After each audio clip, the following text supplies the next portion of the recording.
Good morning, everybody. For those who do not know me, there is a potted recent history on the screen, so I won't go into that. You probably also know I was a senior field manager with the Parks and Wildlife Service, where I worked for 32 years. Indeed, I was working in nature conservation management even before there was a professional park service. But this morning I just want to share a bit about my current interest, or one of them, which is birdwatching. I've been a nature nut since I was 4 or 5 years old, and somewhat to my parents' unease, I never grew out of it. It did eventually lead to a solid career in nature conservation management, and now that I am retired, I still spend some time in pursuit of our natural heritage. Some of you may have heard the story about me missing lunch and arriving home late for dinner, which prompted my wife to set the police onto me. She was expecting me home for lunch for some reason. I got back to the car park at 7:30 p.m, loaded down with camera, tripod, portable bird hide, binoculars, lunch bag, etc., to find 4 carloads of police looking for me. When they found out I was okay, one of them said, "We'd better go and cancel the police helicopter." He even said, "We thought you probably had a girlfriend out here." What a bizarre thought. But then, police are a cynical, suspicious lot. I suppose it comes with the job. Now you can probably say, I am known to the police. I'd been out since dawn. Apparently my wife told them to look for an 80-year-old man who walks with a stoop. Now there are 2 lessons to be learned from that event. For the girls, it is when the old man says he's going somewhere to do something, it's not a bad idea to listen. You could learn something important. For the boys, the lesson is, don't be late for dinner. From November, you are likely to find me out in wetlands somewhere, looking for the migrant wading birds who are visiting from the Arctic Circle, like these golden plovers. Otherwise, I'll be at one of our bushland reserves, looking for dryland birds, including migrants from the northern parts of Australia. This rufous fantail is a summer visitor here. This scarlet honeyeater appears in November for shrubs like the callisimon, but the shrub is only in flower for a couple of weeks. Then the bird moves on.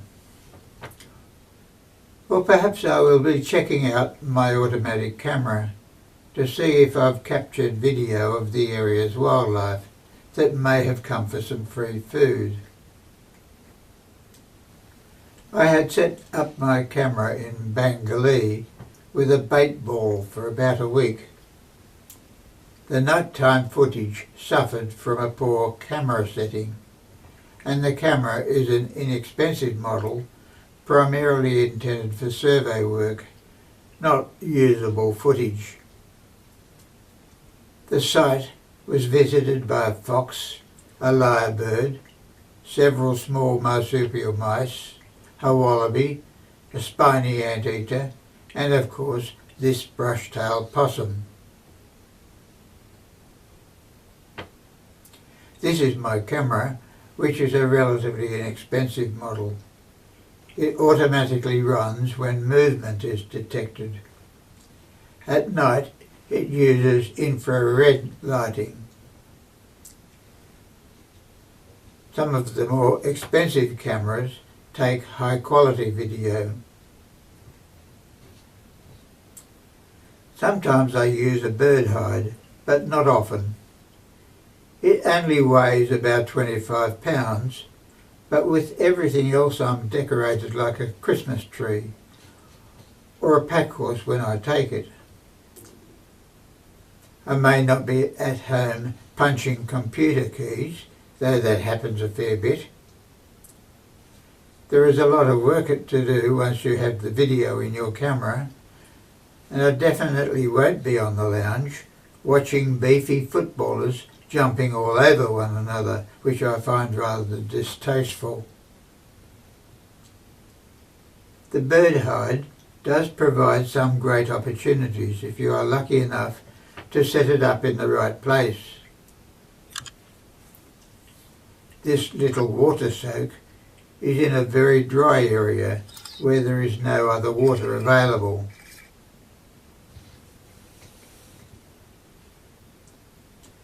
Later you will see a clip of the tiny red-capped plover on the nest. Like most nesting birds, they are extremely nervous, and you have to stay well clear of a nest, otherwise they will abandon it. The plover kept looking at the camera, assessing any possible threat, while I was watching with binoculars 30 metres away.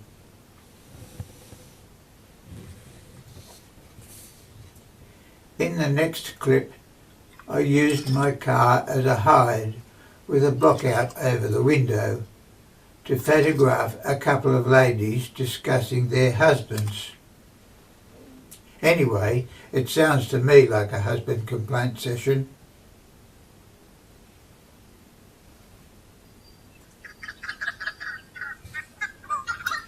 You will often see large flocks of corellas flying overhead in Nowra. How do you know they are all female? They are all talking at once and at the top of their voice. Sorry ladies, I'm not always so rude. Well, not all the time anyway. And I will probably cop it when I get home.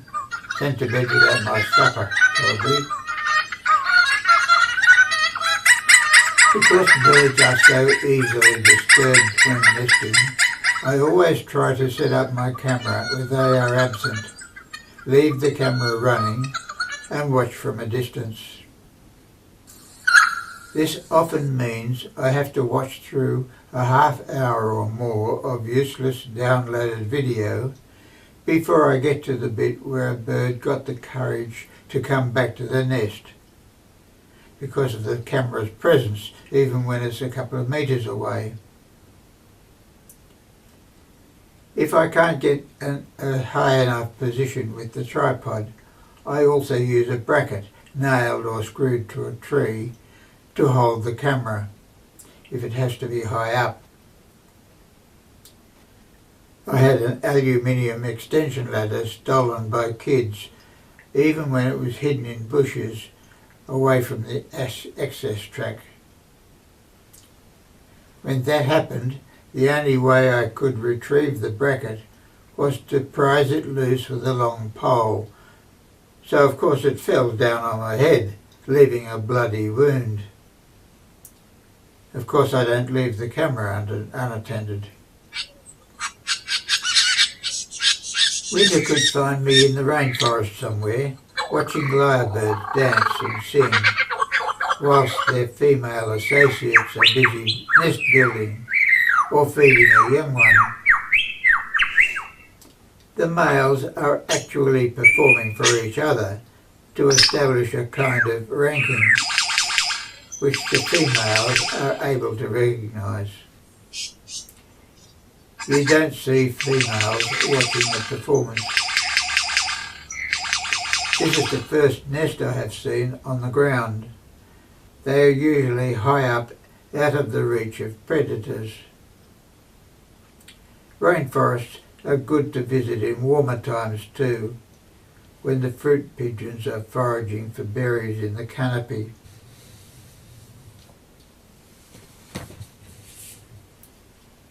But I shouldn't give you a false impression here. Some of the time I'm at home attending to at least some of that long list of things my wife wants done. and now that I'm older, I do need a bit of extra sleep sometimes.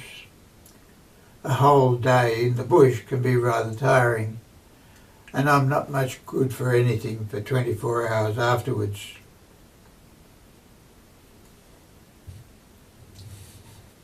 Now, the place of my infamous encounter with the police was Shoalhaven Heads. I left home at dawn because I needed to be out there for a whole tidal cycle. Birds don't stay put. This is a picture of my hide in a king tide. I'd retreated to high ground to wait it out. I don't often use the hide. It is more or less lightweight, but a real pain when you have to carry it a couple of kilometres to get to your target location. And you need to be pretty confident you will get visitors. Sitting in a hide all day with nothing happening is not a riveting experience. If I'm on an estuary where birds might be 200 yards away, I need to have my spotting telescope as well. More weight.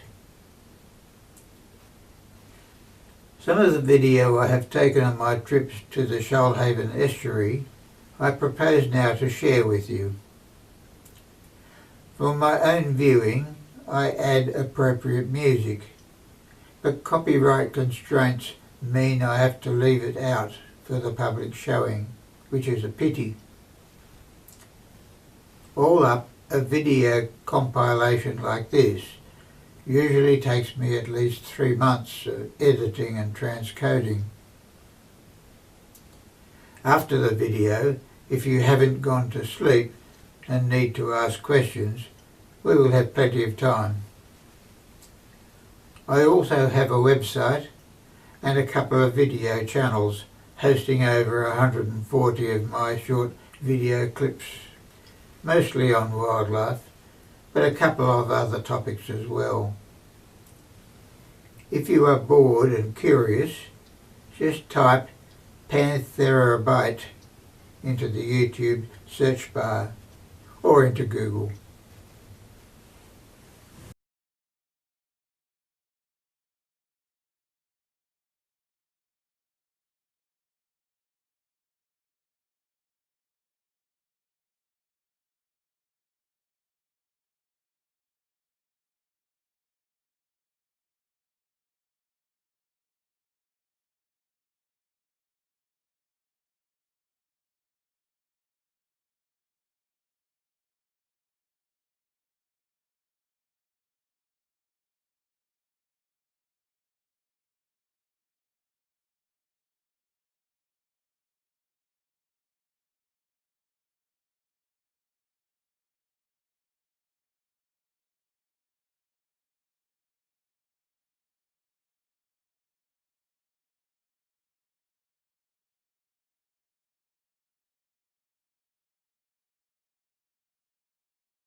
For those who like to observe birds, the coastal wetlands and estuaries of temperate Australia can be both frustrating and extraordinarily rewarding.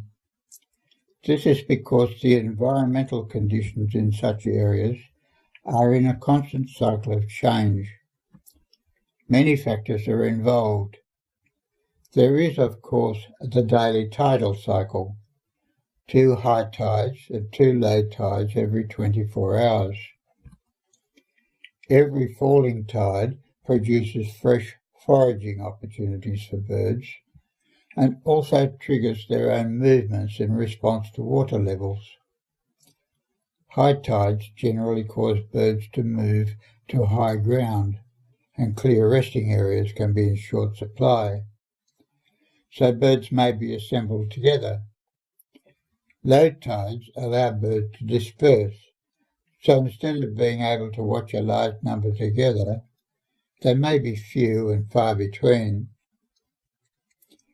The moon cycle complicates this picture somewhat, particularly the occurrence of king tides, which are often disastrous for small waders who may nest close to the water's edge.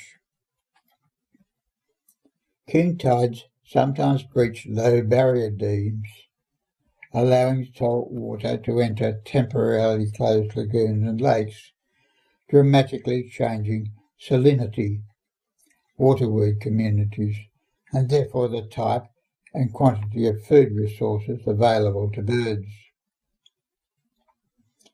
The other huge factor affecting environmental conditions is the changing seasons, particularly changes in far northern or southern latitudes, which drives mass migrations to temperate Australia in summer, but also local seasonal migration or nomadism.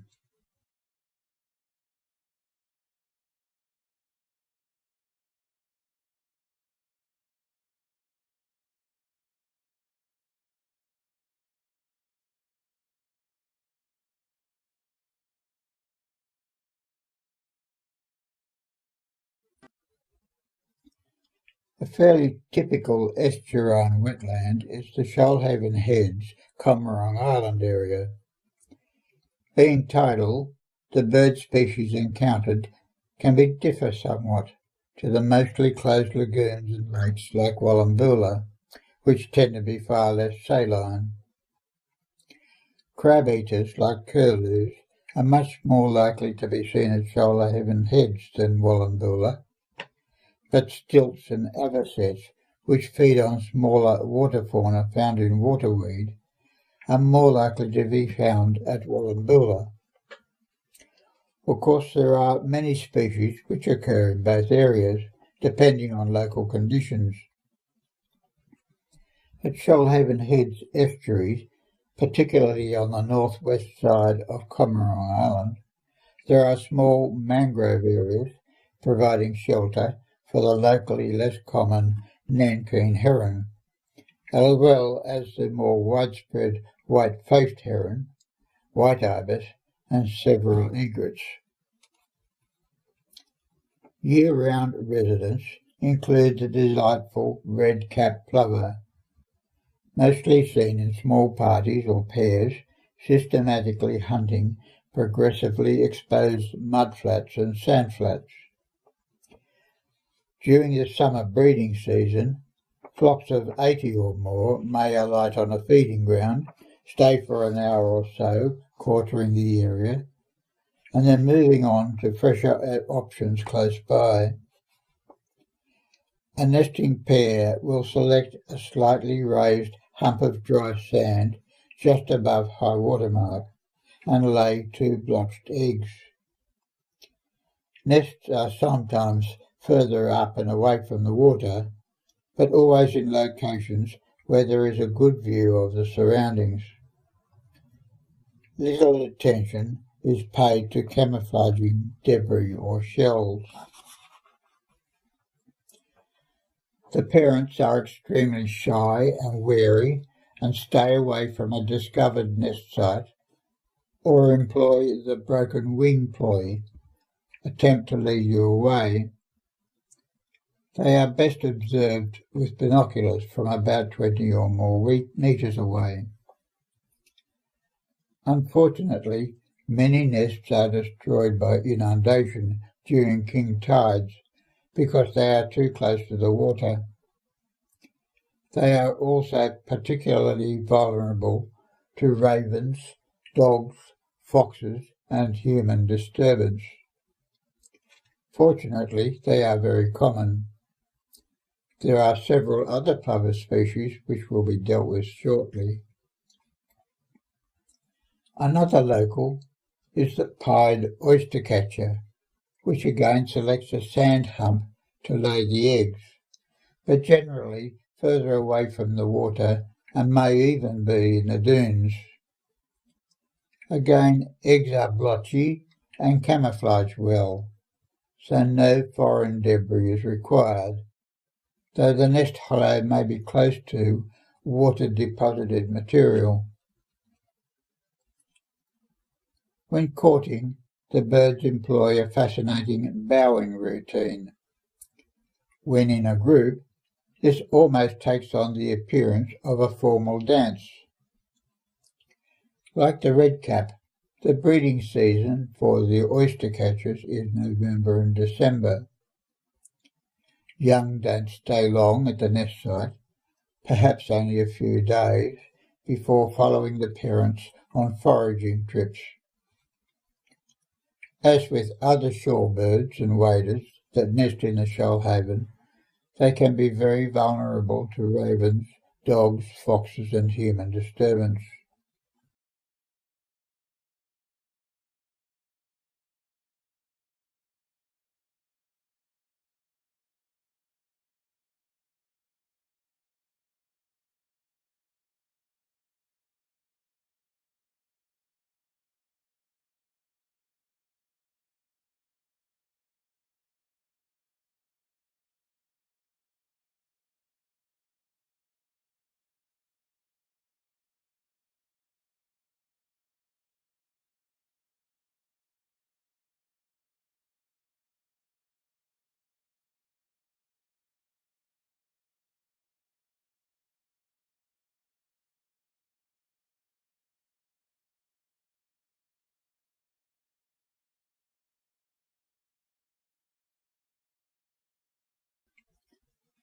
Much rarer at Shoalhaven Heads is the sooty oystercatcher.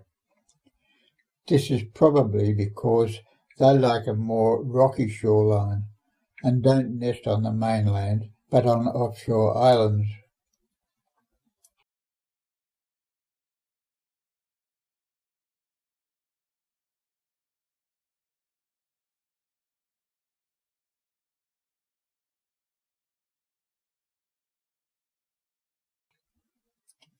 Arriving in November are the godwits, curlews, sandpipers and Pacific golden plovers, which breed in the Arctic summer but leave there before winter to enjoy the warmth here in summer. Come March, though, most leave to return to the north. Often some may still be seen here in winter, mostly godwits, but numbers are usually very small.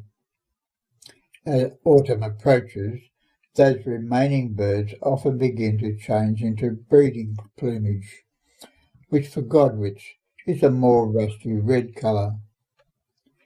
Despite the change, though, they do not breed here. Distinguishing between the black-tailed and the bar-tailed godwits is difficult, unless they are very close and good binoculars are available.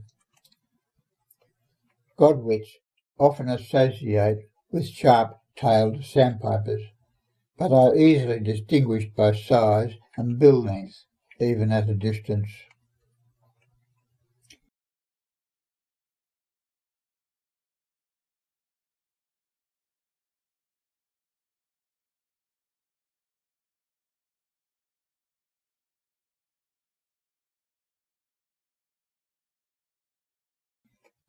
Single curlews, too, may be seen occasionally year-round.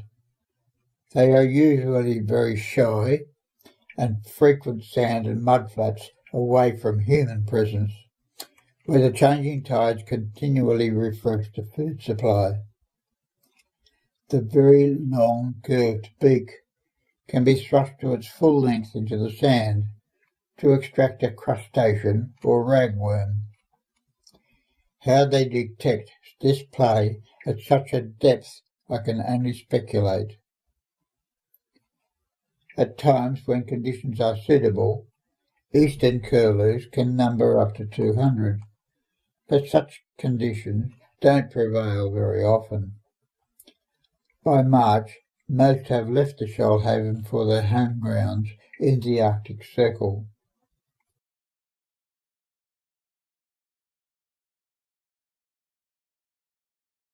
There are about 6 sandpiper species that frequent the Shoalhaven in the summer. The most common is probably the sharp-tailed sandpiper.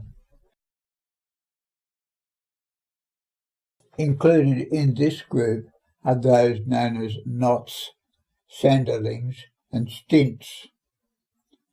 Unless you have had some years of experience, it may be quite difficult to correctly identify species for several reasons. The main problem is plumage. Being Northern Hemisphere species, when they arrive here during our summer months, they are in non-breeding plumage. Their distinctive colours and patterns have been replaced with a more nondescript plumage, which at first sight seems no different from other species. Size, beak length and stance can help, but these features don't help much at a distance. It may not be until the end of their season here that they have been accustomed to humans enough that they are more easily approached. They can be extremely shy when they first arrive. Sandpipers often forage in shallow waterweeds and don't visit unless there are extensive areas available. When the weed begins to rot or aerobic conditions prevail, methane and sulfur dioxide gas make the area unpleasant and unproductive, so most birds leave. At Shoalhaven Heads, the presence of sufficient weed depends very much on salinity. Closure, or opening of the river entrance, changes water chemistry dramatically, so seagrasses may be almost completely absent for a time, which means that some waders, like sandpipers, don't find enough food. Less common than the sandpiper group are the Pacific golden plovers. They too nest in the Arctic and only visit here in the summer months. Small parties of 6 to 10 individuals seems to be the norm, though double that number or more is possible. Again, these birds are in eclipse plumage, but they do tend to be more distinctive and colourful than the sandpipers. When breeding, their upper parts are a patchwork of golden, buff and black feathers, while the underparts are jet black. Locally, though, the colour scheme is much more subdued, though still distinctive. Another migrant is the double-banded plover. They appear here in the winter, coming not from the Arctic but New Zealand. They may or may not exhibit some breeding plumage, but don't nest here. They vary a lot, adult males sporting a nice chestnut band across the breast, females and juveniles being fairly plain without much pattern in their feathers. A common local here is the masked lapwing, which is not actually a plover, though it is often still referred to as a spur-winged plover. They are quite common on sporting fields, public parks near the coast, and picnic areas. It nests in the open in very public areas, which brings it into conflict a lot with people. So it has a reputation for dive bombing people and dogs that stray too close to the nest site. At Shoalhaven Heads, in the same nesting area as that used by the redcaps and pied oyster catchers, we often have little terns. They migrate here from Japan, but the little tern has a worldwide range. In Australia, there are 3 separate populations.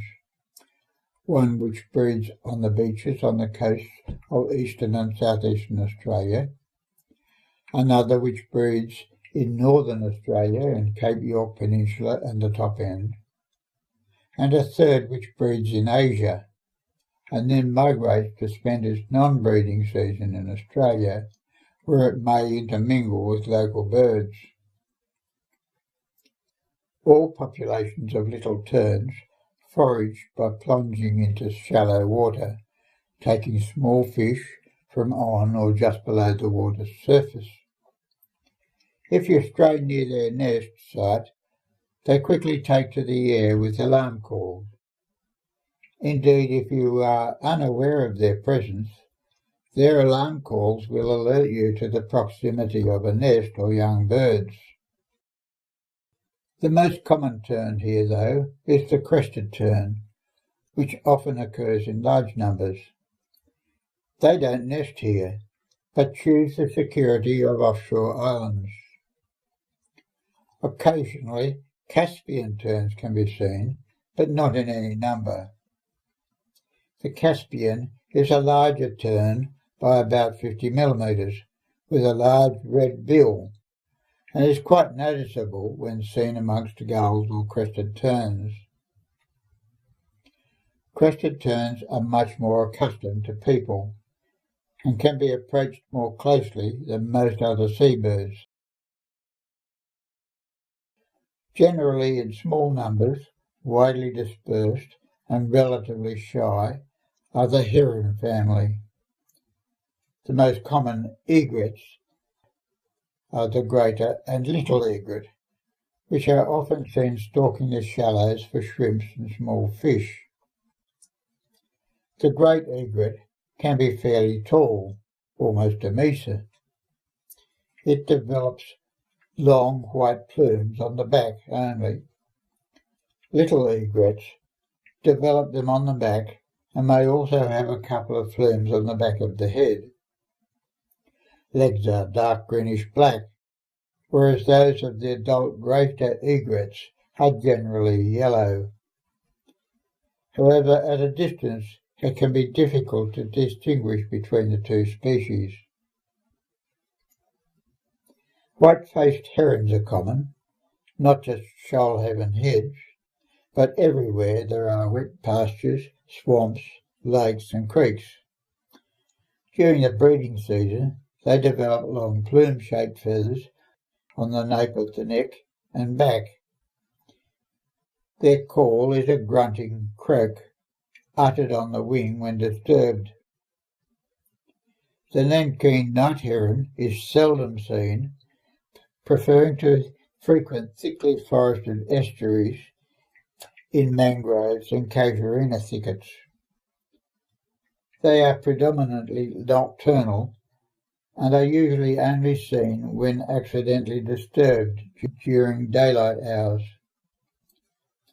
The white-necked or Pacific heron occurs in the Shoalhaven, but is not likely to be seen at Shoalhaven Heads. Other seabirds and waders, like all the common cormorants, gulls, spoonbills, ibis and pelicans, occur at Shoalhaven Heads as well, and some less well-known migratory species in small numbers. I cannot attempt to describe them all here. Non-waders like black swans, often in significant numbers, and chestnut teal also occur. The best time to visit Shoalhaven Heads is from the end of August to the end of March, when most migratory species are here. But any time of the year can be a rewarding time for the patient observer.